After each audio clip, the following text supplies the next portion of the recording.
জীবনে মানুষ এমন কিছু পরিস্থিতির শিকার হয় থার্ড পার্সন মানুষের জন্য, যার পরিণাম অনেক ভয়ঙ্কর রূপ ধারণ করে। আজকের গল্পটা ঠিক এরকম কিছু নিয়ে লেখা। একটা সম্পর্কে যখন থার্ড পার্সন মানুষ ঢোকে, তখন ওই সম্পর্কটাকে টিকিয়ে রাখা অনেক কঠিন হয়ে যায়। আর এখনকার সমাজে এই সমস্ত থার্ড পার্সন মানুষের সংখ্যায় বেশি পরিমাণে পাওয়া যায়। তো গল্পের সাথেই থাকুন তাহলে, আর থার্ড পার্সন মানুষের কথাবার্তা থেকে সবসময় দূরে থাকবেন। শুরুতেই আমার পরিচয় দিয়ে নিই। আমার নাম প্রিন্স আহমেদ সুজন, বাবা মায়ের একমাত্র সন্তান। আর আমার একটা ছোট বোন আছে, তার নাম হলো মিম, যার কাজ আমাকে সবসময় বিরক্ত করা। আর আমার বাবা একজন বিজনেসম্যান, আর আমার মা একজন গৃহিণী। তো অনেক তো পরিচয় দেওয়া হলো, এখন গল্পে ফেরা যাক। সকালে ঘুমিয়ে আছি, তখন কেউ মনে হলো আমার উপরে পানি ঢেলে দিল। তখন আমি হকচকে উঠে দেখি আমার বোন মিম আমার সামনে দাঁড়িয়ে খিলখিল করে হাসছে। এটা দেখে আমার বোঝার বাকি রইল না যে এটা দুষ্টু বোনেরই কাজ। তখন আমি মিমকে বললাম, মিম, তুই এটা কি করলি? তোর সাহসও দিন দিন বেড়ে যাচ্ছে, আজকে তোর খবর আছে। এই বলে আমি মিমকে তাড়া করতে রাখলাম। আর মিম বলল, প্লিজ ভাইয়া, আমাকে মাফ করে দাও। আমি আর এমন কখনো করব না। তোমাকে যে সকাল থেকে ডাকছি, কিন্তু তোমার ওঠার কোনো নামগন্ধই নেই। তাই তো আর কিছু না ভেবে তোমার উপর পানি ঢেলে দিলাম। মিম এই কথা বলছে আর দৌড়াদৌড়ি করছে। তখন দেখলাম মা এসে বলল, কি রে, কি হয়েছে? তুই মিমের সাথে এরকম দৌড়াদৌড়ি করছিস কেন? আর কি করেছে ও? বল আমাকে। মা, তুমি জানো তোমার মেয়ে কি করেছে? তোমার মেয়েকে দিন দিন লাই দিয়ে মাথায় তুলে ফেলেছ। কি হয়েছে সেটা তো বলবে, না বললে জানবো কি করে? আর তোদের এই রোজগার নাটক দেখতে দেখতে আমি পুরো পাগল হয়ে যাচ্ছি। কি করেছে মিম, বল আমাকে। কি করেছে তুমি বুঝতে পারছো না? তুমি আমার দিকে ভালো করে তাকিয়ে দেখো তো। কি হয়েছে? তোর দিকে তাকিয়ে থেকে কি দেখবো আমি? ওয়েট ওয়েট, কি রে, তোর শরীরটা ভেজা কেন রে? তার মানে তুমি এখনো বুঝতে পারছো না যে তোমার মেয়ে কি করেছে? আর এই কারণটা তোমার মেয়েকে জিজ্ঞেস করো, আমাকে জিজ্ঞেস করছো কেন? তোর শরীর ভেজার কারণে মিমের সাথে সম্পর্ক কি? তোদের কোথায় আগামাতা তো আমি কিছুই বুঝতে পারছি না।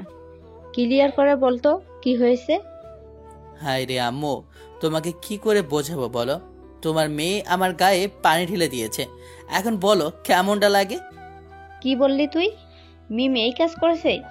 কি রে মিম, তুই ওর গায়ে পানি ঢেলে দিয়েছিস কেন রে? আসলে মা, ভাইয়াকে অনেক ডাকাডাকি করছিলাম, কিন্তু ভাইয়া তো উঠছিলই না। তাই তো আমি বুদ্ধি করে ভাইয়ার গায়ে পানি ঢেলে দিয়েছি। আমি ঠিক করেছি না আম্মু? খুব উদ্যম করে দিয়েছো তুমি। তোমাদের নিয়ে আর আমি পারি না। সব সময় তোমাদের এরকম ঝামেলা লেগেই থাকে। মনটা চায় তোমাদের সবগুলোকে মেরে তক্তা বানিয়ে দেই। মা, আমি কি দোষ করলাম বলো? আমাকে কেন মারতে চাচ্ছ? দোষ করলো তোমার মেয়ে, আর বকা দিচ্ছ আমাকে। এইটা কিন্তু একদম ঠিক করছো না। আচ্ছা হয়েছে হয়েছে, এবারের মতো ওকে মাফ করে দে। এরপর যদি ও এরকম করে তাহলে ওর খবর আছে। মা, তোমার এই আদর পেয়ে পেয়ে তোমার মেয়ে আজ আদরের বাদর হয়ে গেছে। থাকো তুমি, তোমাদের সাথে আমার আর কোনো কথাই নেই। তারপর আমি রাগ করে ওয়াশরুমে চলে আসলাম, আর ওয়াশরুম থেকে ফ্রেশ হয়ে নিচে আসলাম খাওয়া দাওয়া করার জন্য। তারপর খাওয়া দাওয়া করে কলেজে যাওয়ার উদ্দেশ্যে রওনা হলাম। আর আজকে আমার কলেজের প্রথম দিন। আর ওই কলেজে আমার বন্ধু নিলয় আর রাফিও ভর্তি হয়েছে। আমাদের সবার প্ল্যানে ছিল আমরা সবাই একসাথে একই কলেজে ভর্তি হব। আর আল্লাহর রহমতে এটাই হলো। কলেজে যাওয়ার উদ্দেশ্যে যখন রওনা দিব, তখন রাফিকে আর নিলয়কে ফোন করলাম। ওদের ফোন করে বললাম ওরা কলেজে যাবে কিনা। ওরা বলল ওরা আগেই চলে গিয়েছে, তাই আমাকে একা একা যেতে হবে। আর আমি মনে মনে ওদের 14 গোষ্ঠী উদ্ধার করে একা একাই কলেজের দিকে রওনা হলাম। কলেজটা বেশি দূরে না থাকায় পায়ে হেঁটে কলেজের দিকে রওনা হয়েছি। প্রায় 10 মিনিট পর কলেজে পৌঁছে গেলাম।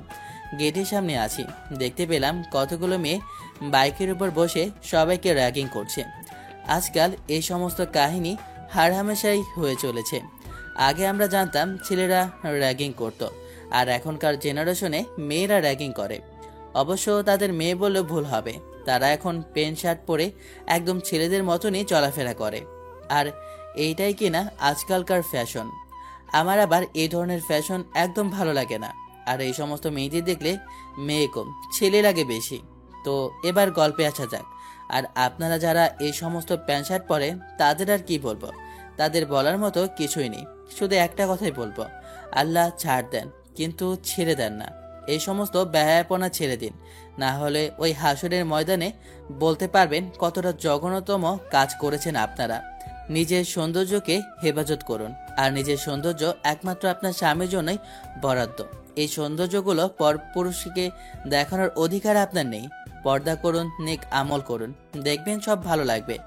যদি আমি ভুল কিছু বলে থাকি তাহলে মাফ করবেন। গেটের ভিতর প্রবেশ করতেই ওই মেয়েগুলোর মধ্যে থেকে একটা মেয়ে বলল, কি রে কচি খোকা, তুমি কি কিচ্ছুই বোঝো না নাকি? হ্যাঁ, আসলে বুঝলাম না আপনি কি বলতে চাচ্ছেন, আর এইভাবে আমাকে কচি খোকা বলছেন কেন? কলেজে আসলে যে বড়দের সালাম দিতে হয় এটা কি ভুলে গিয়েছ?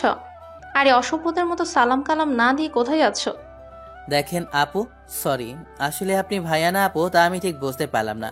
তারপরে বলছি, শুনুন, সম্মান কখনো চেয়ে পাওয়া যায় না, সম্মান মন থেকে আসে, বুঝতে পেরেছেন? কি বললি তুই? কথাবার্তা সাবধানে বলবি। তুই চিনিস আমরা কে? আপনি কে সেটা আমার জানার প্রয়োজন নেই, আর আপনি যেই হন না কেন সেটা আমার দেখার বিষয় না।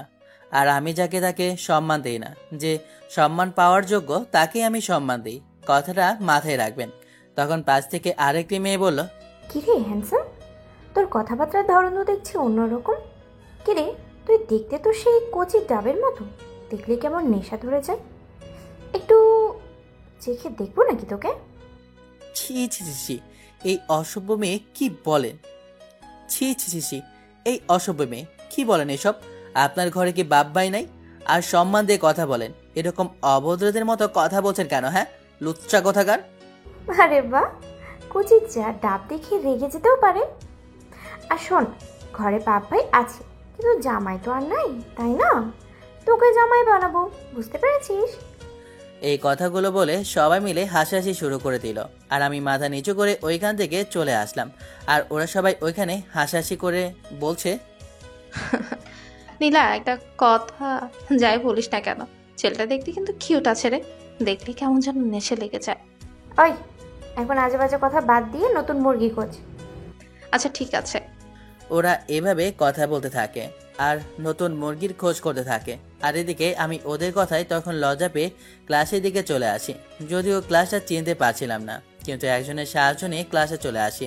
ক্লাসে ঢুকেই দেখতে পেলাম রাফি আর নিলয় বসে আছে আর হাসাহাসি করছে। আমাকে দেখে নিলয় বলল, কি রে, তোর এতক্ষণ লাগলো আসতে? সে কখন ফোন দিয়েছিলাম, এতক্ষণ কি করলি যে এত সময় লাগলো? আর বলিস না, সবই ঠিকঠাক ছিল, কিন্তু ভার্সিটিতে ঢুকে মেজাজটা গরম হয়ে গেল। তখন রাফি বলল, কেন রে, কি হয়েছে? ঠিকঠাক আছে তো? কোনো ঝামেলা করিসনি তো আবার? আরে না, ঝামেলা বললেও চলে আবার না বললেও চলে। আরে ভাই, যা বলবি ক্লিয়ার করে বল, না হলে তো কিছুই বুঝতে পারবো না। আরে ভাই, তোরা বলতে তো দিবি, তারপর না বলবো? তাহলে শোন, ওদের সব কিছু বললাম, আর আপনারা তো জানেনই কি হয়েছিল। তারপর রাফি বলল, আরে ভাই, তুই আবার ওদের সাথে লাগতে গিয়েছিস কেন বলতো? তোর সব সময় এরকম না করলে চলে না নাকি? হ্যাঁ, দেখ ভাই, সব সময় সব জায়গায় প্রতিবাদ করতে নেই, এতে হিতে বিপরীত হয়ে যেতে পারে, বুঝেছিস? আর তুই যাদের সাথে পাঙ্গা নিয়েছিস তারা হলো এই কলেজের সিনিয়র আপু, যারা অনেক পাওয়ারফুল লোকের সাথে জড়িত। তাই তো এরা হাজার অপরাধ করলেও এদের কোনো শাস্তি হয় না। আর এই জন্যই এরা র্যাগিং নামে মানুষকে শারীরিক ও মানসিক অত্যাচার করেও রেহাই পেয়ে যায়। বুঝতে পেরেছিস ব্যাপারটা? হ্যাঁ ভাই, বুঝতে পেরেছি। আর তুই তো ভালো করে জানিস আমি সবসময় অন্যায়ের প্রতিবাদ করি, আর এর ফলে আমার যাই হোক না কেন আমি সেই পথ থেকে বিতাড়িত হব না, এটা মনে রাখিস। দেখ ভাই, তোর যা ভালো লাগে তুই তাই কর, আমরা এই মাঝে নাই, বুঝতে পেরেছিস? তোরা আমার পাশে থাকিস আর নাইবা থাকিস, তাতে আমার কোনো কিছুই যায় আসে না, এটা তোরা ভালো করেই জানিস। আর এখন এই সমস্ত কথা বাদ দিয়ে ক্লাসে মনোযোগ দে, কেননা আর একটু পর তো স্যার চলে আসবে। একটু ঠিকভাবে বসে পড়। আজকে আমাদের ক্লাসের প্রথম দিন, তাই আজকে ক্লাসে স্যার ঢুকেই প্রথমে সবাই আমাদের পরিচয় পর্ব জেনে নিল, আর একে অপরের সাথে সবাই সবার মতো পরিচয় হয়ে নিলাম। আর এইভাবেই আজকে সবগুলো ক্লাস শেষ হয়ে গেল। এরপর আমি, রাফি আর নিলয় বাসায় যাওয়ার জন্য রওনা হলাম। তখন দেখলাম গেটের সামনে আবারও সেই মেয়ে নামক ছেলেদের গ্রুপ বসে আছে আর সবাইকে র্যাগিং করছে। আর কেন বললাম সেটা তো আপনারা বুঝতেই পারছেন। আমরা যখনই ওদের পাশ কেটে চলে যেতে নেব তখনই নীলা এটা বলল। কি রে কচিটা, আমাদের সালাম কালাম না দিয়ে কোথায় যাচ্ছিস? হ্যাঁ, বাসায় কি তোদের ভদ্রতা শেখায়নি? দেখেন আপু, আমার সাথে বাড়াবাড়ি করতে আসবেন না, এর ফল কিন্তু ভালো হবে না। আচ্ছা, দেখি কি করতে পারিস। আয় তো, আজকে আমি দেখবো তুই কি করতে পারিস। বুঝতে পেরেছিস কি করতে পারিস? দেখি।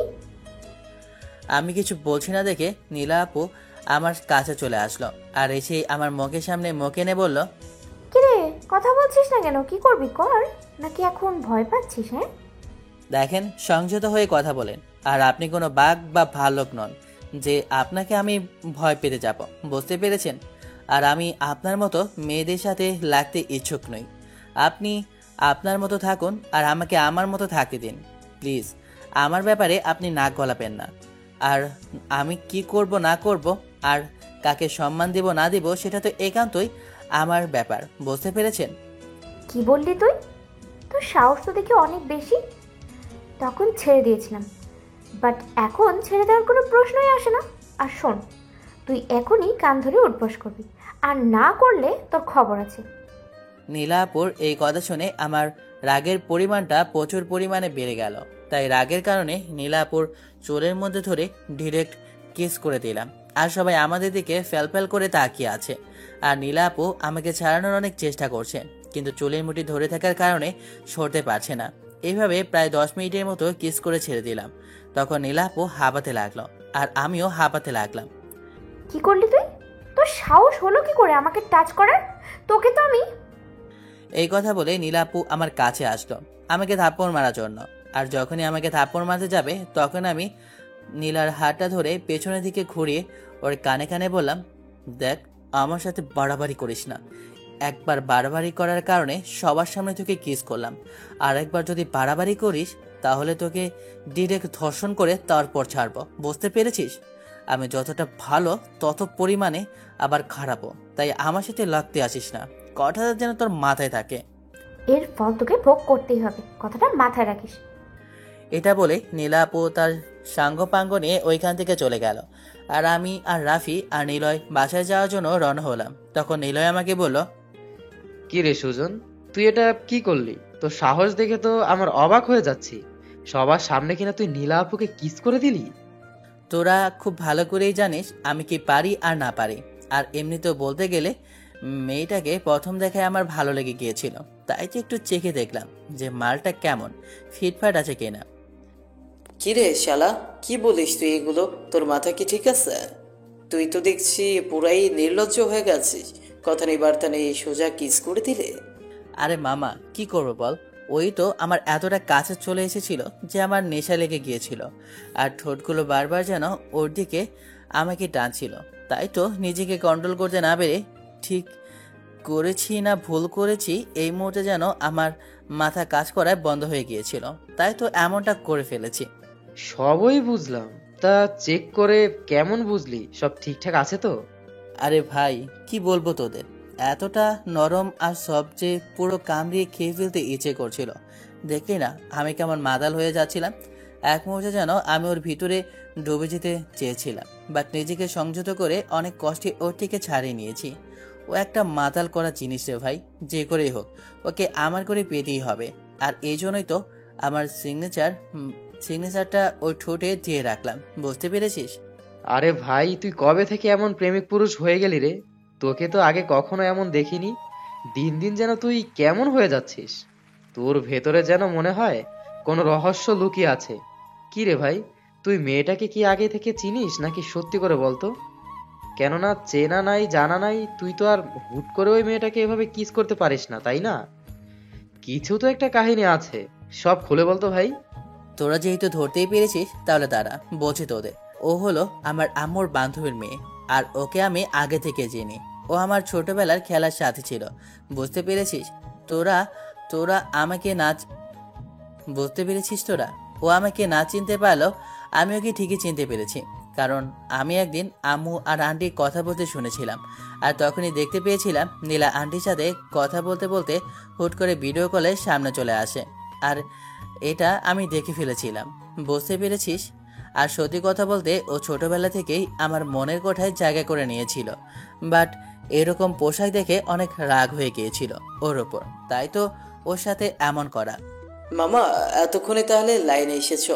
তুমি এই জন্যই তো বলি যে ছেলে কিনা কোনো মেয়ের দিকে চোখ তুলে তাকায় না, আর আজ কিনা সেই ছেলে চেনা নাই জানা নেই হুট করে একটা মেয়েকে কিস করে বসলো, তাও আবার কিনা পুরো কলেজের সামনে। মামা, এটাই হলো মূল কাহিনী। আচ্ছা, তোরা তোদের বাসায় যা, অনেক কথা হলো, বিকেলে আড্ডাখানায় চলে আসিস, সবাই মিলে আড্ডা দিয়ে যাবে, কি বলিস? আচ্ছা ঠিক আছে। তারপর যে যার বাসায় চলে আসলাম। তারপর ফ্রেশ হয়ে খাওয়া দাওয়া করে নিজের রুমে চলে আসলাম একটু ঘুমানোর জন্য, কিন্তু ঘুম যেন ধরাই দিয়েছে না, বারবার ওই কথাগুলো মনে পড়ে যাচ্ছে। এইভাবেই নীলাকে ভাবতে ভাবতে আমি ঘুমিয়ে পড়লাম, আর ঘুম থেকে উঠলাম নিলয়ের ফোনে। কিরে, তুই এখনো ঘুমাচ্ছিস? তুই না বিকেলে আড্ডা দিতে চাইলি, তাই এখনো ঘুমাচ্ছিস কেন বলতো? আমি আর রাফির এখানে বসে আছি, তাড়াতাড়ি চলে আয়। আচ্ছা ঠিক আছে, তোরা 2 মিনিট ওয়েট কর, আমি আধা ঘন্টার মধ্যে আসি। তারপর ফোনটা কেটে দিয়ে ফ্রেশ হওয়ার জন্য চলে গেলাম। দেন ফ্রেশ হয়ে রওনা হলাম রাফি আর নিলয়ের কাছে। তারপর ওদের সাথে অনেকক্ষণ আড্ডা দিয়ে বাসার দিকে চলে আসলাম। তারপর রাতের ডিনার করে ঘুমিয়ে গেলাম। সকালে ছোট বোনের ডাকে ঘুম থেকে উঠলাম। কি রে ভাইয়া, কলেজে যাবি না? সে কখন থেকে তোকে ডেকে চলেছি, কিন্তু তোর তো ওঠার নাম গন্ধই নেই। আজকেও দেব নাকি পানি ঢেলে? পানি দেওয়ার কথা শুনে আমি আর এক মুহূর্ত দেরি না করে এক লাফ দিয়ে বিছানা থেকে উঠে পড়লাম। না না বোন, এমনটা করিস না, তুই না আমার লক্ষ্মী সোনা বোন। ঠিক আছে, আজকের মতো ছেড়ে দিলাম। আর তাড়াতাড়ি উঠে কলেজের দিকে যা, অনেক বেলা হয়ে গেছে। তারপর আমি ফ্রেশ হয়ে নিচে গেলাম নাস্তা খাওয়ার জন্য। নাস্তা করে কলেজের উদ্দেশ্যে রওনা হলাম। কলেজে প্রবেশ করতে দেখতে পেলাম কালকে নেয় আজকেও নীলা আপু আর ওর বান্ধবীরা ওখানে বসে আছে, আর ওদের সাথে গুন্ডা টাইপের কিছু ছেলে পেলেও আছে। তারপরও আমি ভয় না পেয়ে কলেজের ভিতরে প্রবেশ করলাম। কলেজের ভিতর প্রবেশ করতে নীলা ছেলেগুলোকে আমার দিকে দেখিয়ে কি যেন ইশারা করলো, আর ছেলেগুলো নীলার ইশারা পেয়ে সোজা আমার দিকে চলে আসলো, আর কোনো কথাবার্তা না বলে সোজা আমাকে মারতে লাগলো। আমি অনেক রিকোয়েস্ট করলাম, কিন্তু ছেলেগুলো আমাকে মেরেই যাচ্ছে, আমার কোনো কথাই শুনছে না। এক পর্যায়ে ছেলেগুলোর মার খেয়ে আমি অজ্ঞান হয়ে গেলাম। তারপর আমার আর কিছু মনে নেই। আমি অজ্ঞান হওয়ার পরে তখন নীলা ছেলেগুলোকে বলল, থাক, বেশি মারলে আবার মরে যাবে। আর তোরা এখন যা, বাকিটা আমি দেখে নেব। গুন্ডাগুলো চলে যাওয়ার পর নীলা কলেজের সবার উদ্দেশ্যে বলতে শুরু করলো, আমার সাথে লাগতে আসার ফল কতটা ভয়ঙ্কর হতে পারে সেটা সবাই নিজের চোখে দেখতে পেলে তো। নেক্সট টাইম থেকে আমার সাথে যারা লাগতে আসবে 1000 বার চিন্তা করে তারপর আসবে, কথাটা যেন সবার মাথায় থাকে। আর ওইদিকে রাফি আর নিলয় ক্লাসে বসে আড্ডা দিচ্ছিল। হঠাৎ শুনতে পেল আমাকে নাকি কেউ মেরে অজ্ঞান করে কলেজের সামনে ফেলে রেখেছে। তখন এই কথা শুনে রাফি আর নিলয় দৌড়ে আমার কাছে চলে আসলো, আর এসে দেখলো আমি মাটিতে জ্ঞান হারিয়ে পড়ে আছি। তারপর ওরা আমার নাম ধরে বলতে লাগলো, সুজন, কি হয়েছে তোর? ওঠ ভাই, ওঠ। নিলয় আর রাফি আমার কাছে আশায় নীলা যখনই বাধা দিতে যাবে তখনই আমার নাম ধরে ডাকা শুনে নীলার ভেতরে কেমন যেন হইচই শুরু হয়ে গেল, কেননা সে এই নামের মানুষটাকে অনেক ভালোবাসে। তাই সে আর নিলয় আর রাফিকে বাধা দিল না।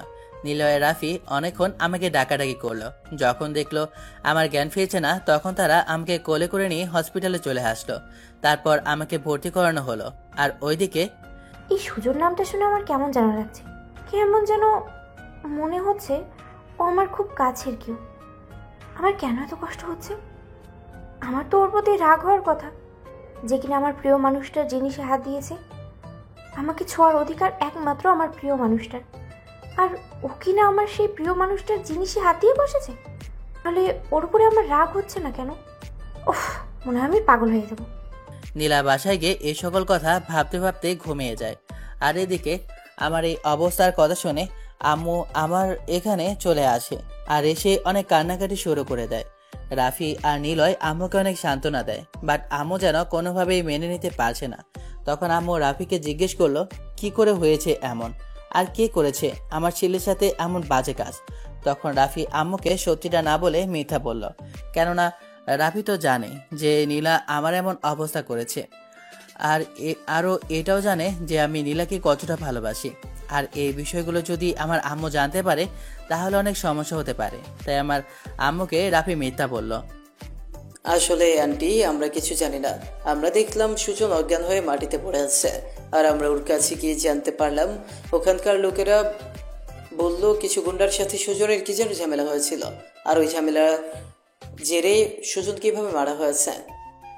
ওদের কাউকে আমি ছাড়বো না। আমার ছেলেকে এভাবে মারার প্রতিশোধ আমি নিয়েই ছাড়বো।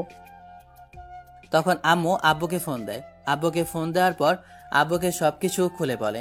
সবকিছু শোনার পর আব্বু যেন পাগল হয়ে গেছে। সে তার সকল কাজকর্ম ফেলে আমার এখানে চলে আসে। আর আমার ছোট বোন তো সেই তখন থেকে শুধু কেঁদেই চলেছে। এভাবে অনেকক্ষণ পার হয়ে গেল, আমার এখন পর্যন্ত জ্ঞান ফেরেনি। এদিকে আব্বু খোঁজ লাগিয়ে দিয়েছে যে কে এমন কাজ করেছে। পরে আব্বু জানতে পারে এই কাজগুলো একটা মেয়েকে ঘিরে হয়েছে, কিন্তু কে করেছে এমন সেটা কেউ জানে না। আর হঠাৎ আম্মুর ফোনে একটা ফোন আসে, আর ফোনটা করেছে আন্টি, মানে আম্মুর বান্ধবী।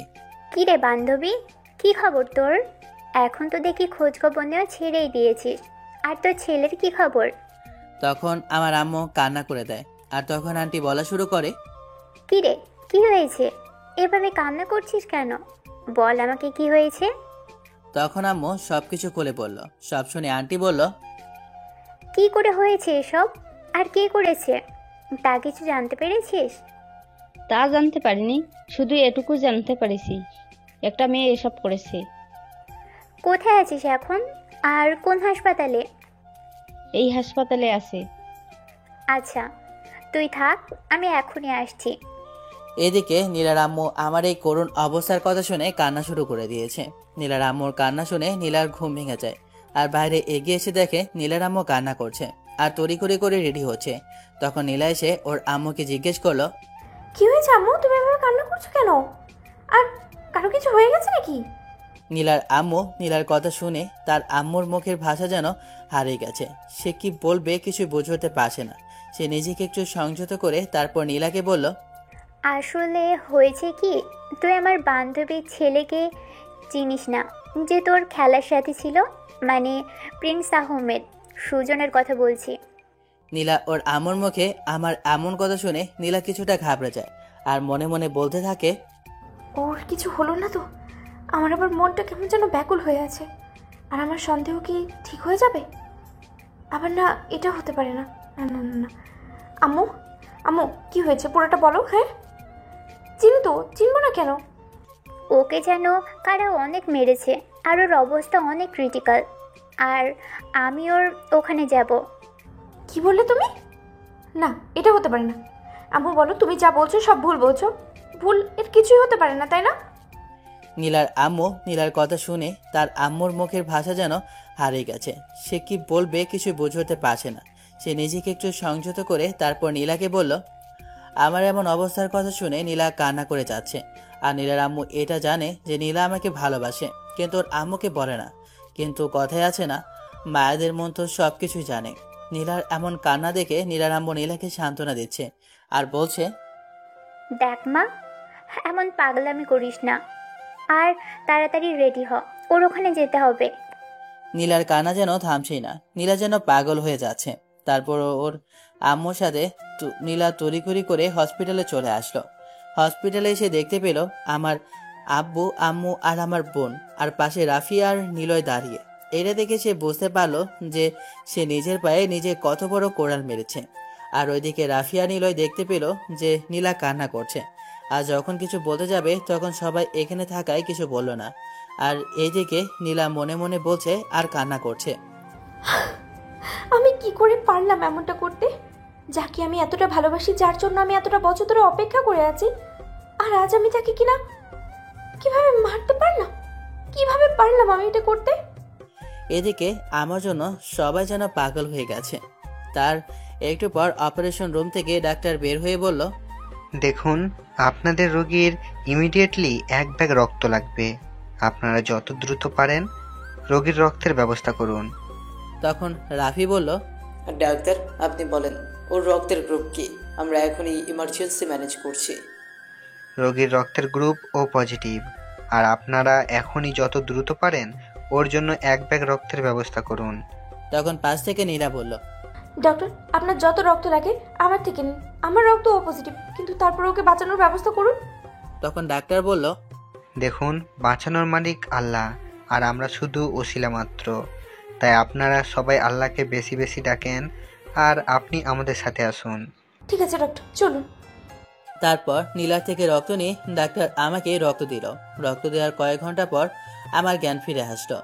আর এদিকে নীলা রক্ত দিয়ে বাইরে গিয়ে আমার জন্য কান্না করছে। সবাই তাকে কান্না করতে বারণ করেছে, কিন্তু সে যেন মানছেই না। সে এক পর্যায়ে কান্না করতে করতে সেন্সলেস হয়ে যায়, কেননা মাত্রই তার এক ব্যাগ রক্ত নেওয়া হয়েছে। এই কারণে তার শরীর দুর্বল ছিল, আর অতিরিক্ত কান্না করার কারণে শরীর আরও দুর্বল হয়ে যাওয়ায় অজ্ঞান হয়ে যায়। তারপর ডাক্তার তাকে একটা ওটিতে ঘুমের ইঞ্জেকশন দিয়ে শুয়ে রাখে। এদিকে ডাক্তার অপারেশন রুম থেকে বের হতে আমার আব্বু আম্মুরা জিজ্ঞেস করে, ডাক্তার, আমার ছেলের এখন কি খবর? ভালো আছে তো? ওর জ্ঞান ফিরেছে কি? প্লিজ চুপ করে থাকবেন না, বলুন। দেখুন, ঘাবড়ানোর কোনো প্রয়োজন নেই। আপনার ছেলে আল্লাহর রহমতে এখন সুস্থ আছে, আর ওর জ্ঞান ফিরেছে। আপনারা সবাই দেখা করতে পারেন, আর অবশ্যই একজন একজন করে দেখা করবেন। তারপর আমার আব্বু আম্মু ডাক্তারের কথা শুনে প্রথমে আমার আম্মু আমার কেবিনে আসলো। কেবিনে এসে দেখতে পেল আমি শুয়ে আছি। তখন আমার আম্মু আমাকে দেখে কান্না করতে লাগলো, আর আমাকে জিজ্ঞেস করলো, বাবা, কে করেছে তোর এমন পরিস্থিতি? শুধু একবার নাম বল, তার খবর করে ছেড়ে দেব। আরে না মা, আমি কিছু জানি না, জাস্ট এটা একটা অ্যাক্সিডেন্ট ছিল, তাছাড়া কিছুই না। তারপর মা আমার সাথে অনেকক্ষণ কথা বলে মা বাইরে চলে গেল। তারপর এক এক করে সবাই আমার সাথে দেখা করতে আসলো। এভাবে একজন একজন করে দেখা করে চলে গেল। তখন আমার বন্ধুরা আমার রুমে আসলো। তখন নিলয় বলল, কি রে শালা, কি অবস্থা তোর তো দেখছি কই মাছের আত্মা। এত মার খেলি, তারপরেও তোর কিছুই হলো না? শালা, তোর আর ভালো হবে না। দেখতেছি তো আমার অবস্থা কতটা খারাপ, তারপরও তোরা মজা করা ছাড়ছিস না। আচ্ছা যাই হোক, তোরে কি আবার নীলার কথা বলে দিয়েছিস? তখন রাফি বলল, তুই কি আমাদের পাগল মনে করেছিস? হ্যাঁ, নীলা যেটা করেছে সেটা তোকে ভালোবাসার কারণেই করেছে, বুঝতে পেরেছিস? আমাকে ভালোবাসার কারণে করেছে মানে? আর ভালোবাসলে কি কেউ কাউকে এভাবে মারে? তোর কথাটা ঠিক বুঝতে পারলাম না, একটু খুলে বলবি? আচ্ছা দাঁড়া, সম্পূর্ণ কথা আমি খুলে বলছি। আসলে তুই যেমন নীলাকে ছোটবেলা থেকেই ভালোবাসিস, নীলাও তোকে সেই ছোট্টবেলা থেকেই ভালোবাসে। আর মেইন কথা হলো এটাই যে নীলা তোকে ছাড়া আর কাউকে কল্পনা করতে পারতো না। আর এর মধ্যে তুই ওর সাথে যা যা করেছিস সেই কারণে অনেক রেগে গিয়েছিল। আর নীলা তো জানতো না যে তুই তার সেই ছোট্টবেলার ভালোবাসার মানুষটা, বুঝতে পেরেছিস? কি বলিস রে বন্ধু, এখন তো কুচিতে যেন আমার যায় যায় অবস্থা। এত খুশি আমি কই রাখবো বল? আচ্ছা সবই বুঝলাম, বাট তোরা এই সব কিছু জানলি কিভাবে? আরে বন্ধু, তুই তো জানিসই না যে কি কি ঘটনা ঘটে গেছে আর নীলা তোর জন্য কি করেছে। তাহলে শোন, তোকে সব কিছু বলছে। কি এবার বুঝতে পেরেছিস? আপনারা তো জানেনই হাসপাতালে কি কি হয়ে গেছে, তা আর দ্বিতীয়বার রিপিট করলাম না।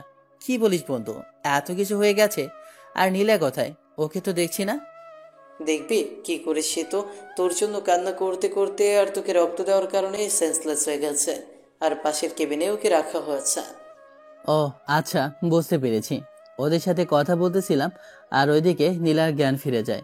জ্ঞান ফিরে যাওয়ার সাথে নীলা যেন পাগল হয়ে গেছে আমাকে দেখার জন্য।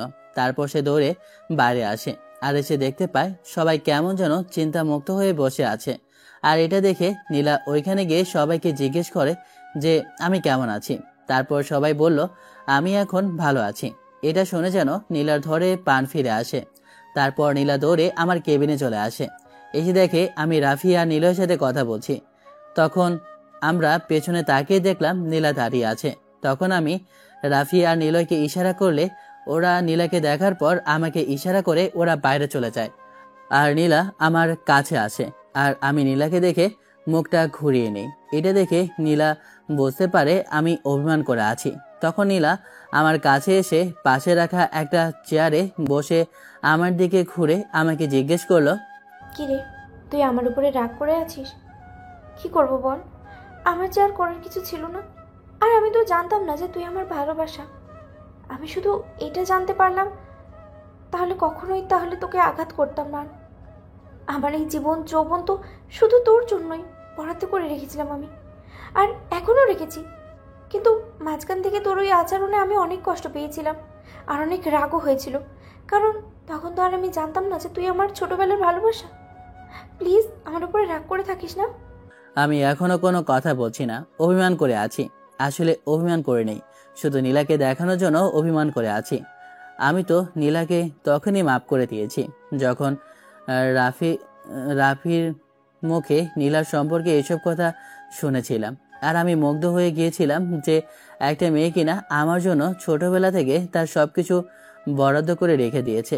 ভাবতে যেন অবাক লাগে, এই ছেড়ে যাওয়ার যুগে কেউ একজন তার ছোটবেলার মানুষকে এতটা ভালোবাসে। তখন নীলা আবার বলল, কি রে, কথা বলছিস না কেন? প্লিজ আমাকে ক্ষমা করে দে। তুমি যদি আমাকে ক্ষমা না করো তাহলে কিন্তু আমি উল্টোপাল্টা কিছু একটা করে ফেলবো। তখন আমি বললাম, সবকিছুতেই আপনার জোর খাটানো, তাই না? যখন আমি আপনাকে ভালোবাসতাম তখন তো আপনি আমাকে বার্তাই দিতেন না, আর এখন আসছেন ভালোবাসার দাবি নিয়ে, তাই না? তখন নীলা আমার এই কথা শুনে পাশে থাকা একটা চাকু ওর হাতের উপর ধরে আমাকে বলল, দেখ, আমি তোকে ভালো করেই বলছি যে আমি তখন জানতাম না যে তুই আমার সেই ছোটবেলার ভালোবাসা। যদি জানতাম তাহলে কখনোই তোর সাথে এমন ব্যবহার করতাম না। প্লিজ বোঝার চেষ্টা কর। আর তুইও তো আমাকে বলিস নি যে তুই আমার সেই ছোটবেলার ভালোবাসা। দেখ, আমাকে মাফ করে দে, নাহলে কিন্তু আমি হাত কেটে ফেলবো। আচ্ছা ঠিক আছে, আমি তোমাকে মাফ করে দিলাম। তখন এই কথা শুনে আমাকে জড়িয়ে ধরলো। তখন আমি উফ করে শব্দ করে উঠলাম। তখন নীলা বলল, কিরে, কি হয়েছে? চিল্লানি মারলি কেন? হ্যাঁ, চিল্লাচ্ছি কি আর সাদে মেয়েরও শান্তি হয়নি, এখন আবার জড়িয়ে ধরে ব্যথা দিচ্ছে। ওলে ওলে ওলে আমার ছোট্ট সোনা বাবুটা, আমার ভুল হয়ে গেছে, আমাকে ক্ষমা করে দাও। আমি আর তোমাকে কখনো কষ্ট দেব না। এখন থেকে আমি শুধু আমার বাবুটাকে আদর করব। তাই বলে নীলা আমাকে ঠাস করে একটা করে দেয়। এইটা কি পাঠক পাঠিকারা বুঝতে পারলেন না? তো না বুঝলে নাই, বুঝলে বুঝপাতা, না বুঝলে তেজপাতা। এভাবে হাসপাতালে কিছুদিন থাকার পর হাসপাতাল থেকে আমাকে রিলিজ দিয়ে দেয়। তারপর আমাকে আমার বাসায় নেওয়া হয়। আর হাসপাতালে থাকতে নীলা আমাকে কেয়ার করেছে এবং যত্ন করেছে। আর এখন নীলা ভাইনা ধরেছে যে আমি সুস্থ হওয়া না পর্যন্ত সে আমাদের বাসায় থাকবে। সবাই তো টেনশনে পড়ে গেল, কেননা নীলা যেটা জেদ করবে সেটাই করেই ছাড়বে। আর এদিকে সমাজেরও তো একটা ব্যাপার স্যাপার আছে, কেননা একটা অবিবাহিত ছেলের সাথে একটা অবিবাহিত মেয়ে থাকবে, বিষয়টা কেমন হয়ে যায় না? তাই আম্মু আর আন্টি বিবেচনা করে দেখলো যে আমাদের বিয়েটা দেওয়াটাই ঠিক হবে। আর তাই একজন কাজী ডেকে আমাদের ঘরোয়াভাবে বিয়ে পড়ানো হলো।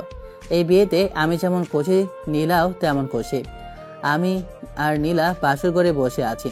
তখন আমি নীলাকে বললাম, বিয়েটা তো করেই ফেললে, এখন বাসর করবো কেমন করে? আমি তো এখনো অসুস্থ। তখন নীলা বলল, তোমার কিচ্ছু করতে হবে না, যা করার আমি নিজেই করে নিয়েছি। তারপর আমি সুজনের উপরে উঠে ওকে আদর করতে শুরু করলাম। বাকিটা না হয় ইতিহাসই থাক।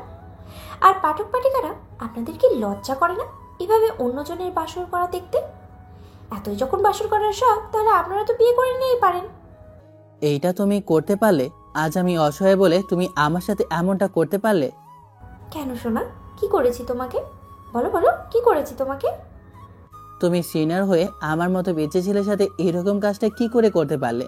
তোমার কি একবারও লজ্জা করলো না? কেন, কি করেছি আমি? আর লজ্জাই বা করবে কেন? কি করেছো মানে? আমার মতো বেঁচে ছেলে সব ইজ্জত কেড়ে নিলে।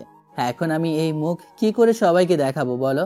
তুমি আমার সব কেড়ে নিলে। লজ্জা মেয়ে, আমার অসুস্থতার সুযোগ নিয়ে তুমি আমার সাথে এমনটা করতে পারলে? আহা গো সোনা গো, আমার খুব কষ্ট হচ্ছে তোমার, তাই না? হবে নাকি আরেকবার? আমার কিন্তু এখনো মন ভরেনি। কি বলো, আরেকবার শুরু হয়ে যাক? না না না, এইটা হতে পারে না। একবার তো ইজ্জত নিয়েইছো, আবার নিতে চাও? তোমার কি লজ্জা করে না, বেশরম কোথাকার? ও তাই নাকি? আমি বেশরম, আমি লুচ্চা, তাই না? ওকে, দাঁড়াও, এখন আর তোমার কোনো কথাই আমি মানব না। এখন শুধু যা হবে তাহলে আদর আর আদর। প্লিজ আমার সাথে এমনটা করো না।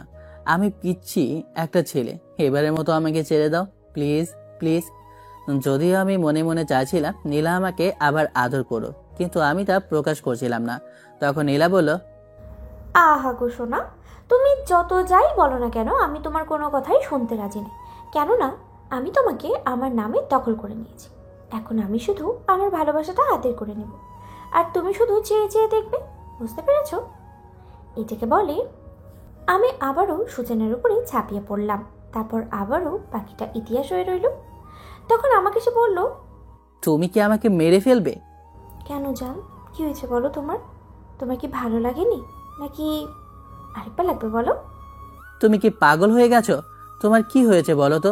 তুমি এমন করছো কেন? আমি তো সবসময় জানতাম ছেলেরা এমন পাগল হয়। এখন দেখছি আমার বউ আমার থেকে বেশি পাগল, আর সেটা কিনা আদর খাওয়ার পাগল।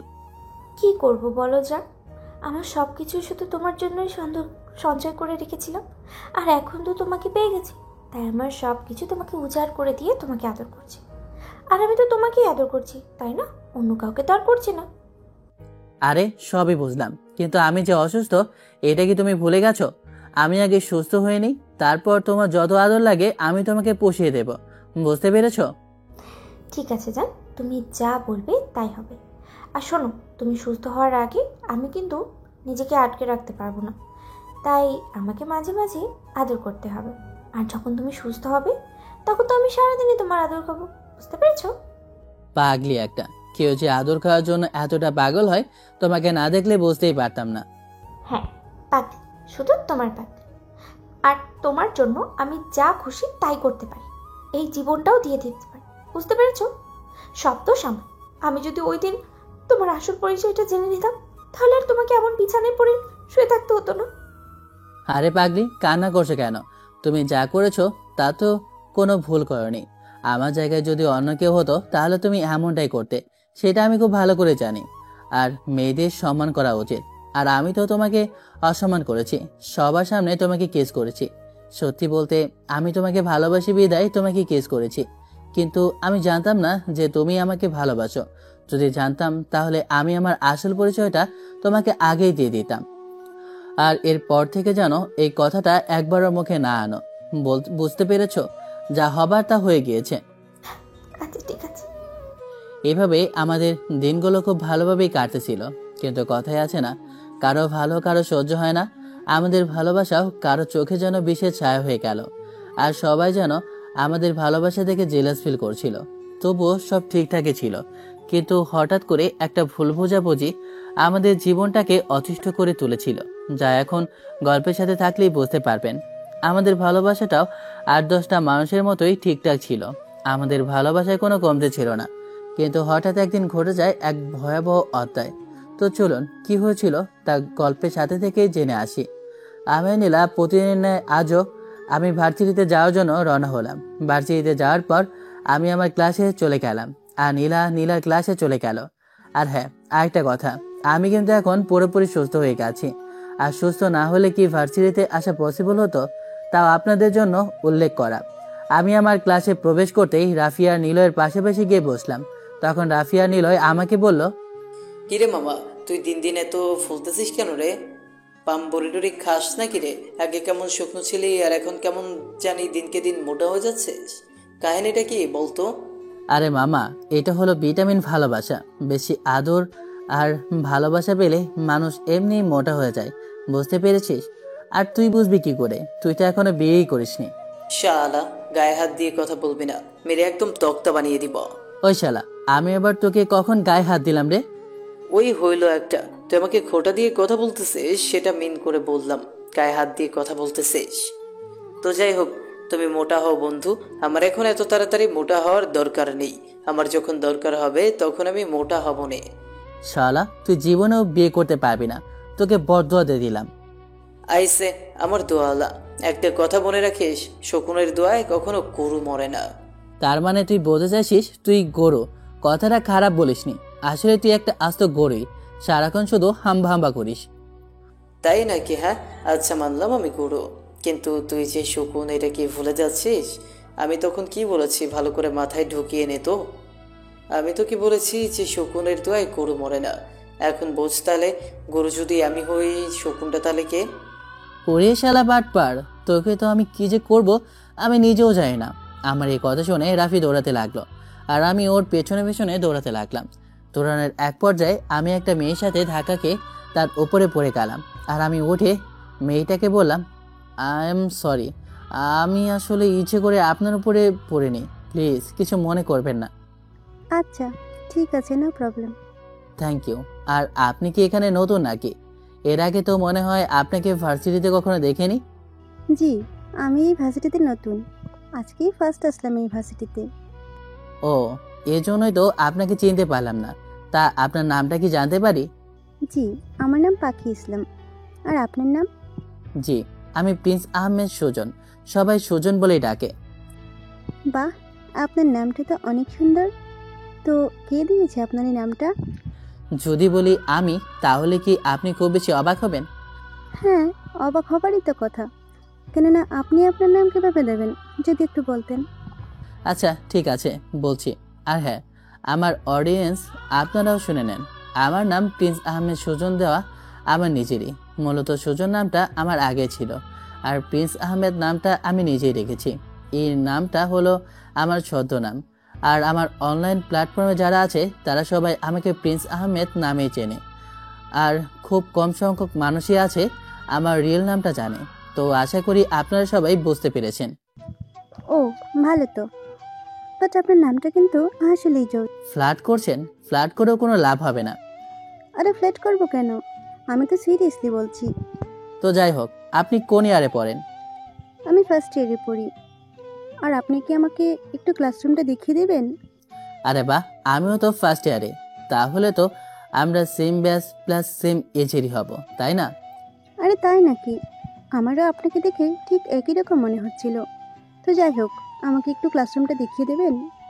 আচ্ছা ঠিক আছে, আমার সাথে চলেন, আমি দেখিয়ে দিচ্ছি। তারপর আমি পাখিকে নিয়ে ক্লাসের দিকে, আর আমি ওকে ওর ক্লাসটা বুঝিয়ে দিলাম যে এটাই আমাদের ক্লাস। তখনও ওর সিটে গিয়ে বসলো, আর আমি এদিকে রাফিকে খোঁজার জন্য চলে গেলাম। কিছু দূর যাওয়ার পর দেখতে পেলাম রাফি কথা আপুর সাথে বসে ক্যান্টিনে আড্ডা দিচ্ছে বললে ভুল হবে। রাফি কথা আপুকে অনেক লাইক করে, বাট ভয়ে বলতে পারে না। আমাকে অনেকবার রিকোয়েস্ট করেছে যে কথা আপুকে নীলাকে বুঝিয়ে বাজিয়ে ম্যানেজ করে দেওয়ার জন্য, কিন্তু আমি শুধু বলবো বলে আজও নীলাকে বলতে পারিনি। আমি ডিসাইড করেছি যে আজকে যে করেই হোক নীলাকে ম্যানেজ করে কথার সাথে রাফির একটা ব্যবস্থা করে দেব। আর এদিকে আমি এই কথাগুলো মনে মনে ভাবছি আর রাফির দিকে এগিয়ে যাচ্ছি। রাফি এখনও আমাকে খেয়ালই করেনি। আমি ওর কাছে যেতেই ওকে পেছন থেকে খপ করে ধরে ফেললাম আর ইচ্ছে মতো ওকে মারতে শুরু করলাম। আর এটা দেখে কথা আপু ছটপট করতে লাগলো আর আমাকে বলল, কি হয়েছে সুজন? তুমি রাফি কিভাবে মারছো কেন? আর ও কি বা করেছে? সেটা আপনি বুঝবেন না আপু, এটা আমাদের পার্সোনাল ব্যাপার।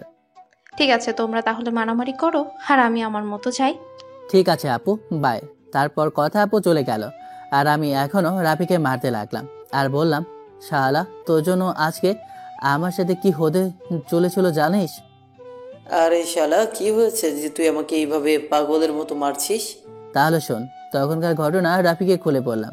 আর এটা শুনে রাফি হাসতে হাসতে বলল, বলিস কি বাবা, পড়লি তো পড়লি, একটা মেয়ের উপর গিয়ে পড়লি। ভাগ্যিস বাবা এটা দেখেনি, যদি দেখতো তাহলে তোর কপালে কি যে ছিল সেটা আল্লাহ ভালো জানে। শালা তুই এখন হাসছিস, তারা তো সবগুলো দাঁত আমি তুলে ফেলবো। এভাবে ওকে আরো অনেকক্ষণ ধরে মারতে লাগলাম। মারার এক পর্যায়ে আমি ওকে বললাম, এই ওয়েট, তুই কথা আপুর সাথে কি কথা বলছিস রে? দুজনে দেখলাম কেমন যেন হেসে হেসে কথা বলছিস। কি আর বলবো বল, পটানোর তো অনেক ট্রাই করতেছে, কিন্তু পড়তেই চাইতেছে না। কিছু একটা কর না রে মামা। হরে মামা, চিন্তা করিস না, আমিও ডিসাইড করেছি আজকে নীলাকে গিয়ে তোর কথা বলবো। আর নীলাকে এটা বলবো যে করেই হোক তোর সাথে যেন কথা সিস্টেমটা করে দেয়। থ্যাংক ইউ মামা, তুই আসলেই আমার কলেজার বন্ধু, এই জন্যই তো তোকে এত ভালোবাসি। ওরে শালা বাটপার, এখন এসে পাম মারতে দেয় না?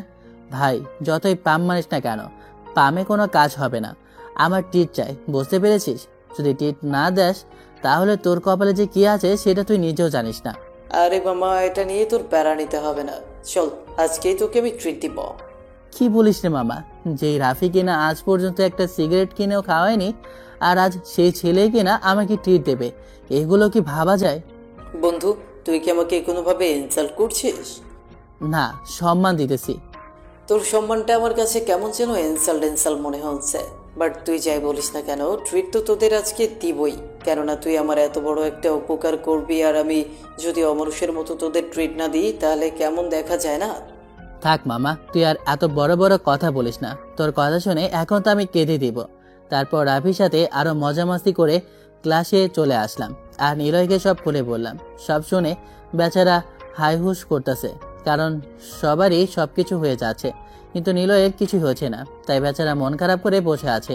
তাই আমিও নিলয়কে বললাম, মামা তুই চিন্তা করিস না, তোরও একটা হিল্লি আমি করে দেব। আগে তো রাফিটা করে দেই। কি বললি মা? তুই সত্যি বলতেছিস তো? তুই আসলেই আমার জানের জিগার বন্ধু, এই জন্যই তো তোকে আমার এত ভালোবাসি। হয়েছে তোদের, আর এত পাম দিতে হবে না। ক্লাস শেষ হওয়ার পর রেডি থাকিস, রাফি আমাদের ট্রিট দেবে, বুঝতে পেরেছিস? হ্যাঁ মামা, বুঝতে পেরেছি। তারপর আমরা ক্লাস করায় মনোযোগ দিলাম। আর এভাবেই সবগুলো ক্লাস শেষ করে আমি রাফি আর নিলয়কে গেটের সামনে দাঁড়াতে বলে আমি নীলার কাছে চলে আসলাম। নীলাকে দেখলাম ওর বান্ধবী প্লাস একটা বন্ধু ছিল, ওদের সাথে কথা বলতেছে হেসে হেসে। তখন আমি নীলার কাছে গিয়ে বললাম, চলো বাসায় যাবে না? হ্যাঁ যাবো তো শোনো, তোমার জন্যই তো ওয়েট করতেছিলাম। ও তাই নাকি? আমার পিচ্চি জামাইটা। আচ্ছা চলো, তোমাকে একটা কথা বলার আছে। তারপর নীলাকে আমি সবকিছু বুঝিয়ে পড়লাম, রাফির কথা প্লাস কথার ব্যাপারে, আর রাফি যে আজকে ট্রিট দেবে এটাও বললাম। সব শুনে নীলা বলল, আরে বাহ, কথা তো আমাকে রাফির ব্যাপারে বলেছে যে কথা রাফিকে ভালোবাসে। আমিও ভাবছিলাম এই বিষয়টা নিয়ে তোমার সাথে কথা বলবো, এখন দেখি তুমি আমার সাথে কথা বললে। যাই হোক, ভালোই হলো। আমরা ওখান থেকে হাসাহাসি করতে করতে চলে আসছিলাম, কিন্তু ওইখানে থাকা যে নীলার একটা বন্ধু ছিল তার জন্য এইটাই সহ্য হচ্ছিল না। কেননা সে নীলাকে অনেক ভালোবাসতো আর অনেকবার প্রপোজও করেছিল, কিন্তু নীলা অ্যাকসেপ্ট করেনি। তখন ওই ছেলেটা মনে মনে বুদ্ধি করতে লাগলো যে করে হোক আমার থেকে নীলাকে আলাদা করবে। আর এদিকে পাখি মনে মনে বলতেছিল, ওহ, সুজনকে দেখার পর থেকে আমার সব কিছু যেন এলোমেলো হয়ে যাচ্ছে। আমি যেন ওকে প্রথম দেখেই অনেক ভালোবেসে ফেলেছি। যে করেই হোক ওকে আমার করে পেতেই হবে। আর এইদিকে নীলার বন্ধু রকি মনে মনে চিন্তা করতে লাগলো, নীলা, তোমাকে আমি এত ভালোবাসার পরেও তুমি কেন ওই সুজনের প্রেমে পড়ে গেলে? তুমি চিন্তা করো না, যে করেই হোক তোমাকে আমার করে নিতেই হবে। আর এদিকে আমরা রেস্টুরেন্টে খাওয়া দাওয়া করে যে যার বাসায় চলে আসলাম। আর বাসায় আসতে নীলা আমাকে বলতে শুরু করলো, বাবু তোমাকে একটা কথা বলার ছিল। বলো, কি বলতে চাও? আর আমাকে তুমি কথা বলার জন্য তোমার পারমিশন নিতে হবে? আরে না, তা না, আসলে আমি চাইছি কি আমরা একটা বেবি নিয়ে ফেলি। আমার না অনেক দিনের শখ, আমার একটা বেবি হবে আর আমি তার সাথে খেলাধুলা করবো। আরে ধুর, মাত্র বিয়ে করলাম আর এখনই বেবি বেবি করছো? বেবি নিতে আরো অনেক দেরি আছে, বুঝতে পেরেছো? আগে আমি পড়াশোনাটা শেষ করব, দেন একটা চাকরি করব, তারপর বেবি। এর আগে আমার দ্বারা আর কিছু করা সম্ভব না। দেখো সুজন, আমি এত কিছু জানি না, আমার বেবি লাগবে ব্যাস, আমি আর কিছু শুনতে চাই না। এইভাবে আমাদের মাঝে ঝগড়া হতে লাগলো। তারপর আমি ওকে অনেক বুঝিয়ে সুঝিয়ে রাজি করালাম যে আমার পড়াশোনাটা শেষ হলে আমরা বেবি নেব। প্রথমে নীলা রাজি হতে চাইলো না, তার নাকি ভয় যে আমাকে সে হারিয়ে ফেলবে। তারপরেও তাকে অনেক বুঝিয়ে সুঝিয়ে রাজি করাতে হয়েছে। আর এইভাবে আমাদের সংসার জীবনটা খুব ভালোভাবে চলতেছিল। বাসা টু ভার্সিটি, ভার্সিটি টু বাসা, এভাবে করতে করতে অনেক দিন পার হয়ে যায়। অনেক দিন বলতে অনেক বছর পার হয়ে যায়। আর এদিকে পাখিও আমার খুব ভালো ফ্রেন্ড হয়ে যায়। এটা নিয়ে নীলার সাথে আমাদের প্রায় ঝগড়া হতো যে আমি মেয়েদের সাথে কথা কেন বলি, আর আমার মেয়ে ফ্রেন্ডই বা থাকবে কেন। তারপর ওকে অনেক বুঝে সুঝিয়ে ম্যানেজ করে নিতে হয়। আর এইদিকে রকি নীলাকে প্রায় আমার ব্যাপারে আজে বাজে কথা বলতো, আর বলতো আমি নাকি পাখিকে ভালোবাসি আর পাখিও নাকি আমাকে ভালোবাসে। এভাবে আমাদের সংসার জীবনে যেন এক কাটার আবির্ভাব হয়, যা আমাদের সংসারকে ক্রমশ ঝগড়ার মধ্যে রূপান্তরিত করে থাকে। এই ব্যাপারগুলো নিয়ে নীলার সাথে আমার প্রায় ঝগড়া হয়। আর এই জন্য আমি এখন পাখির সাথে তেমন একটা কথা বলি না, ওর থেকে দূরে দূরে, বলতে গেলে ওকে প্রতিনিয়ত এড়িয়ে চলি। আর এটা যেন পাখি মানতে পারছে না।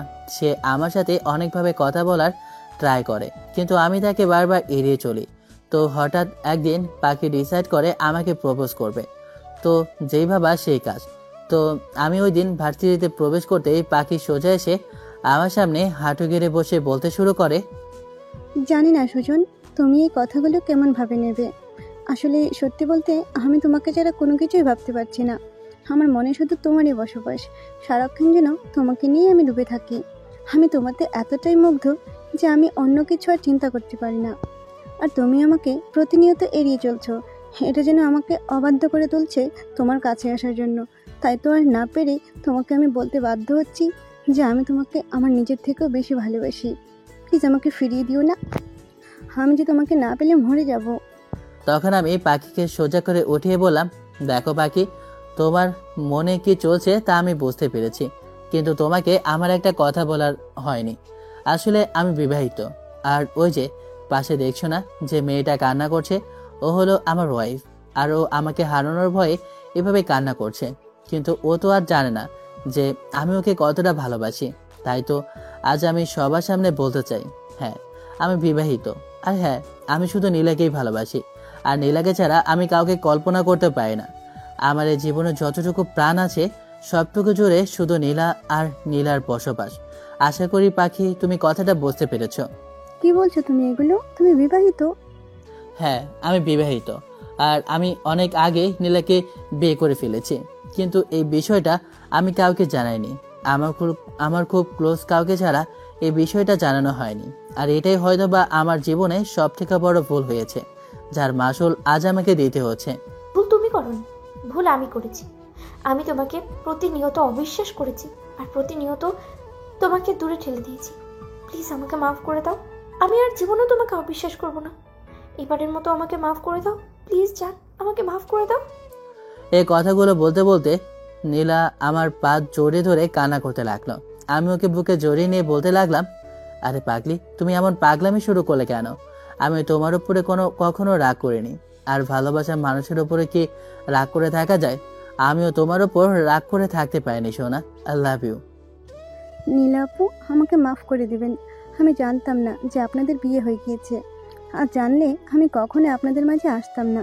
প্লিজ আপনারা দুজনে আমাকে মাফ করে দিবেন। আরে তোমার মাফ চাইতে হবে না, ভুল তো আমাদেরই ছিল। আমরা যদি সবাইকে আগেই বলে দিতাম যে আমরা বিবাহিত, তাহলে তো আর কোনো সমস্যা হতো না। তুমি ঠিক কথাই বলেছ, আর তাই আমি আজ সবাইকে বলতে চাই আমি আর নীলা বিবাহিত। এভাবে অনেক কথাবার্তা শেষ করে আমি আর নীলা আজকে আর ক্লাস না করে বাসায় চলে আসলাম। আর আমাদের ভালোবাসা নতুন করে শুরু হতে লাগলো। আর এদিকে রাফিও কথার সাথে সিস্টেম হয়ে গিয়েছে। রাফি তো চুটিয়ে প্রেম করায় ব্যস্ত, আমাদের যেন এখন ও ভুলেই গিয়েছে।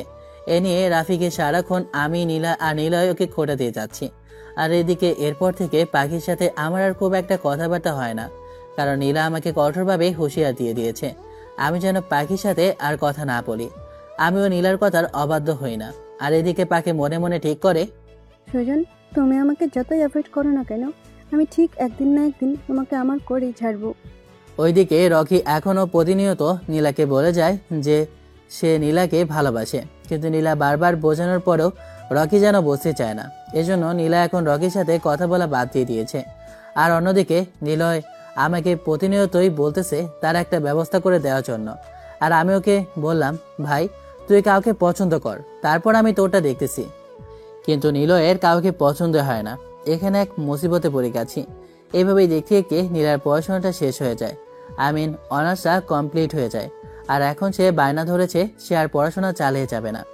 আমিও তাকে আর জোর করিনি, কিন্তু এখন সে আরেকটা বিষয় নিয়ে আমাকে পাগল করে দিয়েছে। আর সেটা হলো সে এখন বেবি নিতে চায়। আর আমি ওকে না করলাম না। আমি বললাম, আচ্ছা ঠিক আছে, এখন তাহলে বেবি নেওয়ার প্রস্তুতি শুরু করি, কি বলো?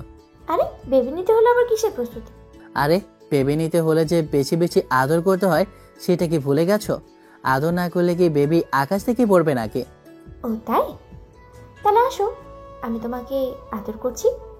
তারপরে আমি সুজনের উপরে ঝাঁপিয়ে পড়লাম আর সুজনকে আদর করতে লাগলাম। বাকিটা আবারও ইতিহাস। এভাবে আমরা অনেক ট্রাই করতে লাগলাম বেবি নেওয়ার জন্য, কিন্তু কিছুতেই যেন কিছু হচ্ছে না। এজন্য আমি আর নীলা ডিসাইড করলাম ডাক্তারের শরণাপন্ন হব।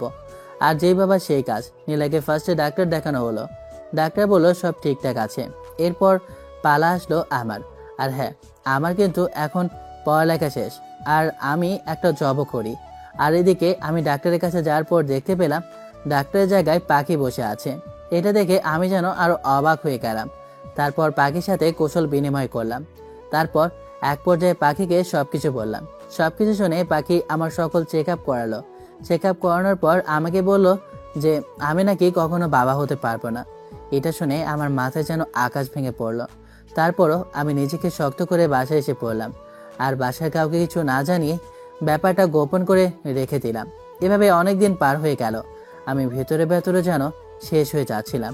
আর ওইদিকে কি রে নীলা, অনেক দিন তো হয়ে গেল, এখনো বাচ্চা কাচ্চা নিচ্ছিস না যে? আরে নিব প্রবলেম নেই, সময় হোক নিব। কি করে নিবি? আমি তো ভাবতেছি যে তোদের মাঝে কোনো সমস্যা আছে কিনা। ডাক্তার দেখিয়েছিস কি? আরে দূর, কিসব আজে বাজে কথা বলছিস? আর হ্যাঁ, ডাক্তার দেখিয়েছি, আমার কোনো সমস্যা নেই। তোর সমস্যা নেই সেটা বুঝতে পারলাম, তোর জামাইয়ের যে সমস্যা নেই সেটা কি জানিস? দেখ, আজে বাজে কথা বলবি না। আল্লাহ যখন দেয়ার সে তখনই দেবে, এটা নিয়ে তোর মাথা না কামালেও চলবে। দেখ যেটা ভালো বুঝিস। আর শোন, আমি তোকে এখন অনেক ভালোবাসি। তুই চাইলে আমার কাছে চলে আসতে পারিস, আমি তোকে অনেক সুখে রাখবো। তুই একবার চিন্তা করে দেখ। দেখ, আরেকবার যদি আজে বাজে কথা বলিস না, তাহলে তোর খবর আছে। আর এদিকে আমি যেন দিনকে দিন পাগল হয়ে যাচ্ছি। এখন আমি ছন্নছাড়া হয়ে গেছি, আমার কোনো কিছু আর ভালো লাগে না। হঠাৎ একদিন নীলা অসুস্থ হয়ে পড়ে। তখন নীলাকে ডাক্তারের কাছে নিয়ে যাওয়া হয়, আর ডাক্তারটা হলো পাখি। ডাক্তার নীলার চেকআপের পর আমাকে বলে যে নীলা মা হতে চলেছে। এটা শুনে আমার মাথায় যেন আকাশ ভেঙে পড়ে। যে জায়গায় আমার খুশি হওয়ার কথা, সে জায়গায় আমি যেন পাগল হয়ে যাচ্ছি। কেননা পাখি আমাকে বলেছিল যে আমি বাবা হতে পারবো না। তাহলে নীলা কি কারোর সাথে পরকীয়া করে? এগুলো ভাবতে ভাবতে আমার মাথা ব্যথা শুরু হয়ে যায়, আর আমি এগুলো যেন নিতে পারছিলাম না। তখন নীলা আমাকে বলে, কি ব্যাপার সুজন, তুমি এমন করছো কেন আজকে? এত বড় একটা খুশির সংবাদ শুনেও তুমি যেন কেমন মন মরা হয়ে বসে আছো। কি হয়েছে তোমার, আর তুমি এমন করছো কেন? আরে না, তেমন কিছু না। আসলে আমি একটা বিষয় মেলাতে পারছি না, সেটা নিয়ে একটু চিন্তায় মগ্ন ছিলাম। আর হ্যাঁ, আমি তো খুশি। আমি মুখে হালকা একটা হাসি দিলাম। নীলাকে বাসায় নিয়ে যাওয়ার পর সবাই যেন খুশিতে আত্মহারা হয়ে গেছে যে অবশেষে আমাদের কোল আলো করে বাচ্চা আসবে। কিন্তু আমি তো হিসাব মিলাতেই ব্যস্ত। এভাবে অনেক দিন পার হয়ে যায়। আমি আর নীলার সাথে ভালোভাবে কথা বলি না। এটা নিয়ে নীলার সাথে আমার প্রায়ই ঝগড়া হয়। সত্যি করে একটা কথা বলবে, কি হয়েছে তোমার? যেদিন থেকে শুনেছি যে আমার বাচ্চা হবে, সেদিন থেকেই তুমি যেন কেমন অন্যমনস্ক হয়ে গেছো। কি হয়েছে তোমার, আমাকে একটু খুলে বলবে? কি বলার আছে আর আমার? দিনের পর দিন তুমি আমাকে প্রতিনিয়ত ঠকিয়ে যাচ্ছ। তারপরে তুমি এমন ভাব ধরেছো যেন তুমি কিছুই জানো না। কি ভাব ধরছি আমি? আর আমি কি বা জানবো কি হয়েছে? প্লিজ আমাকে খুলে বলো। খুব ন্যাকা সাজা হচ্ছে, তাই না? এমন ভাব করছো মনে হয় তুমি কিছুই জানো না। এখন কিন্তু বেশি বাড়াবাড়ি হয়ে যাচ্ছে। কি হয়েছে সেটা বলবে তো? তা না করে তুমি উল্টোপাল্টা কি সব যাতা বলে যাচ্ছ। আমি এটাই বলতে চাচ্ছি যে এই বাচ্চাটা কার, আর তুমি কার সাথে পরকীয়া করে এই বাচ্চাটা বাঁধিয়েছো। ভালোই ভালোই বলো, না হলে তোর খবর আছে। বলে তুমি আমাকে সন্দেহ করছো? দিন তো আমার দেখতে হলো। তুমি কি পাগল হয়ে গেছো? কি বলছো তুমি এগুলো? হ্যাঁ, আমি পাগল হয়ে গেছি। আর এই বাচ্চাটা আমার না, এই বাচ্চাটা অন্য কারো। তুই সত্যি করে বল, এই বাচ্চাটা কার? দেখো সুজন, মাইন্ড ইওর ল্যাঙ্গুয়েজ। তুমি কি বলছো একবার ভেবে দেখেছো? হ্যাঁ, আমি ভেবেই বলছি, কারণ আমি কখনো বাবা হতে পারবো না। আর এই দেখ রিপোর্ট, এখানে স্পষ্ট করে লেখা আছে যে আমি কখনো বাবা হতে পারবো না। তাহলে তোর পেটে যে বাচ্চা, এই বাচ্চাটা কার? তারপর আমাদের এমন ঝগড়া শুনে মা ওখানে চলে আসলো, আর এসে সব কথা শুনে আমাকে থাপ্পড় দিয়ে বলে ওঠে, কি বলছিস এগুলো? তোর মাথা কি ঠিক আছে? আর রিপোর্ট এত ভুল আসতে পারে, তুই সেটা যাচাই না করে বৌমাকে সন্দেহ করছিস? তোকে তো আমি মেরেই একেবারে তক্তা বানিয়ে ফেলবো। মা আমাকে থাপ্পড় মারছে আর এই কথাগুলো বলে যাচ্ছে। মার কথা শুনে আমি পাথরে নিয়ে দাঁড়িয়ে আছি আর মনে মনে চিন্তা করতে লাগি, আসলেই তো মা তো ঠিক কথাই বলেছে। আমি তো পাখি তো আমাকে ভালোবাসতো, আর সে তো এটাও চাইতে পারে যে আমাদের সংসারে ভুল বোঝাবুঝির মাধ্যমে ভাঙিয়ে দেওয়ার চেষ্টাও করতে পারে। এটা তো আমার মাথায় আগে ঢোকেনি। তখন আমি মাকে বললাম, আচ্ছা মা, ঠিক আছে, আমি আজকে আবার টেস্ট করানোর জন্য যাব। আর ওইদিকে নীলা তো নীরবে কেঁদে যাচ্ছে, তার মুখ দিয়ে যেন কোনো কথাই বের হচ্ছে না। হ্যাঁ, তো এটাই কর। তারপর আমি মার কথা অনুযায়ী অন্য একটা হসপিটালে চেক আপ করানোর জন্য চলে গেলাম। আর মনে মনে চিন্তা করতে লাগলাম, মার কথাই যেন সত্য হয়, না হলে আমি যে পাগল হয়ে যাব। আর আমার মনে হয় নীলা এই সমস্ত কাজ কখনোই করবে না, কারণ ও আমাকে যথেষ্ট পরিমাণে ভালোবাসে। এইসব অপকর্ম একমাত্র পাখিরই হতে পারে। ও আমাকে এরকম একটা পরিস্থিতির মধ্যে ফেলেছে, এরও একটা কারণ আছে, আর সেটা হলো ও আমাকে এখনো ভুলতে পারেনি। আর তাই হয়তো আমাদের সংসার ভাঙানোর জন্যই ও এসব করেছে। যদি এরকম হয় তাহলে ওর খবর আছে, ওকে আমি ছাড়বো না। এসব চিন্তা করতে করতে অনেকক্ষণ যাবৎ বসে আছি। হঠাৎ ডাক্তার তার কেবিনে যাওয়ার জন্য বলল, আর আমিও তার কেবিনে চলে আসলাম। আর তখন সে যে কথাটা বলল সেটা শুনে আমার পায়ের নিচ থেকে যেন মাটি সরে গেল। ডাক্তার আমাকে বলল যে, আরে সুজন সাহেব, আপনার রিপোর্ট তো সব নর্মাল। আর আপনাকে কে বলেছে যে আপনি বাবা হতে পারবেন না? আপনি অবশ্যই বাবা হতে পারবেন, আর আপনার কোনো সমস্যা নেই। আর এই রিপোর্টটা যে দিয়েছে সে ভুল তথ্য দিয়েছে। এই কথা শুনে আমার যেন রাগ মাথায় উঠে গেল। আমি কি করব তা নিজেও যেন চিন্তা করতে পারতেছিলাম না। আমি কিনা এই রাস্তার মেয়ের জন্য আমার ভালোবাসার মানুষটাকে সন্দেহ করলাম, তাকে ভুল বুঝলাম, তাকে মিথ্যে অপবাদ দিতেও ছাড়লাম না। তখন আমি ডাক্তারকে বললাম, ধন্যবাদ ডাক্তার, আমাকে আপনি অনেক বড় বাঁচা বাঁচালেন। ওয়েলকাম। আর ধন্যবাদ দিতে হবে না, আমাদের কাজই তো এটা। আর কিছু মানুষ আছে যারা তাদের স্বার্থের জন্য এরকম আজে বাজে রিপোর্ট তৈরি করতে পারে, তাই এদের থেকে দূরে দূরে থাকবেন। আশা করি কথাটা বুঝতে পেরেছেন। জি ডাক্তার, বুঝতে পেরেছি। আর আপনাকে অনেক ধন্যবাদ। তারপর আমি ডাক্তারের চেম্বার থেকে চলে আসি আর সোজা পাখির চেম্বারে চলে যাই। ওখানে গিয়ে পাখিকে আমি রিপোর্টটা ছুঁড়ে মারি আর বলি, তুই মিথ্যে রিপোর্ট কেন বানিয়েছিস? তখন পাখি আমাকে বলে, আসলে সুজন, আমার ভুল হয়ে গিয়েছে, আমাকে ক্ষমা করে দাও। আসলে আমি এখনো তোমাকে ভুলতে পারিনি, আর আমি তোমাকে পাওয়ার লোভেই এমনটা করেছি। প্লিজ আমাকে মাফ করে দাও, আমি তোমার পায়ে ধরছি। তোর কোনো ক্ষমা নেই। তুই জানিস যে আমার কত বড় ক্ষতি করেছিস। তোর জন্য তো আমি আমার বউকে সন্দেহ করেছি, আমি আমার বউকে চরিত্রহীনা বলেছি। শুধুমাত্র তোর জন্য আজ তোকে আমি মেরেই ফেলবো। এটা বলে আমি ওর গলাটা চেপে ধরলাম। তখন পাশ থেকে কিছু লোক এসে আমাকে ওর থেকে সরিয়ে নিল। তখন আমি পাখিকে বললাম, তোর মতো রাস্তার মেয়ে যেন আর কারো ঘরে না হয়। তোদের মতো মেয়ের জন্মই হয় মানুষের সংসার ভাঙার জন্য। আর আজকের পর থেকে ভুলেও যদি কখনো আমার চোখের সামনে পড়িস তাহলে তোকে আমি মেরে ফেলবো। কথাটা মাথায় ঢুকিয়ে নিস। তারপর আমি ওইখান থেকে বাসায় চলে আসলাম। আর বাসায় এসে দেখতে পেলাম নীলা বিছানায় শুয়ে শুয়ে কান্না করছে। আমি যেয়ে নীলাকে জড়িয়ে ধরলাম, কিন্তু নীলা আমাকে ছাড়িয়ে নিয়ে রুম থেকে চলে গেল। এটা দেখে আমার অনেক কষ্ট লাগলো, কিন্তু এর থেকে বেশি কষ্ট যে আমি নীলাকে দিয়েছি। যে করেই হোক নীলার রাগ ভাঙাতেই হবে, কিন্তু কি করে ভাঙাবো এগুলো নিয়ে চিন্তা করছি। তখন মা আমার রুমে আসলো আর আমি মাকে সবকিছু খুলে বললাম। সবকিছু শুনে মা আমাকে বলল, তোকে একটা কথা বলি, কথাটা মাথায় ঢুকিয়ে নিস। কথাটা হলো, ভালোবাসার মানুষকে যদি বিশ্বাস করতে না পারিস তাহলে ওই ভালোবাসার কোনো মূল্য থাকে না। আর যদি তুই নীলাকে বিশ্বাস করতি তাহলে এত বড় একটা কাহিনী কখনোই হতো না। ঠিক বলেছো মা, আমি অনেক বড় ভুল করে ফেলেছি। মা, আমি এখন কি করব বলো? নীলা যে আমার কোনো কথাই শুনতে চাইছে না। তারপর মা বলল, সেটা তোদের ব্যাপার, তোরা নিজেরা কিভাবে নিজেদের মান অভিমান ভাঙাবি সেটা তোরা নিজেরাই চিন্তা কর। এটা বলে মা চলে যায় আর আমি চিন্তা করতে লাগি কিভাবে নীলার রাগ ভাঙাবো। তারপর নীলা রুমে আসে, তখন আমি গিয়ে নীলাকে জড়িয়ে ধরি। তখন নীলা আমাকে বলে, কি করছিস কি? আমার মতো চরিত্রহীন না মেয়েকে তুই জড়িয়ে ধরছিস, যে কিনা পরকীয়া করে? তোর শরীর তো অপবিত্র হয়ে যাবে আমাকে ধরার ফলে। প্লিজ নীলা, আমাকে মাফ করে দাও। কি করব বলো? তখন আমার মাথাটাই ছিল না, আর আমার মাথায় শুধু একটা কথাই ঘুরছিল যে আমি তো বাবা হতে পারবো না। তারপরও কেন তোমার পেটে বাচ্চা আসলো?